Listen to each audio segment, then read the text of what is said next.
নোয়াখালীতে মায়ের লাশ দাফন না করে দুই ছেলের সম্পত্তি নিয়ে মারামারি।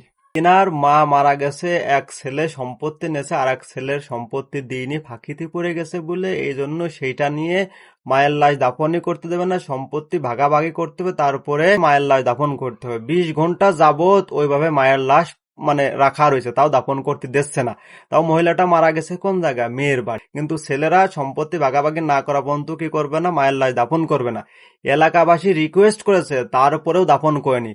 পরে উপজেলা সহকারী কমিশনার আসে, দুই ভাইয়ের ভিতর সমঝোতা করে তারপরে তার মায়ের লাশ দাফন করেছে। কি একটা পর্যায়ে চলে গেছে এই যে সম্পত্তি, শরিক ফাঁকি দেয়া যে সম্পত্তি, মা বাবার সম্পত্তি এক ছেলে নিয়ে নেছে আর এক ছেলে পাচ্ছে না, এটা নিয়ে যে কি গ্যাঞ্জাম। এই গ্যাঞ্জামের কি কোনো সমাধান হবে না? বা এই শরিক ফাঁকি দেওয়া কি কোনো আইন পাস হবে না? নাকি সারা জীবনে এই গ্যাঞ্জাম ফেসাদ আমরা দেখেই যাবো বা করেই যাবো? এটা কি সারা জীবনে কি চলবে বাংলাদেশে, না পরিবর্তন হবে?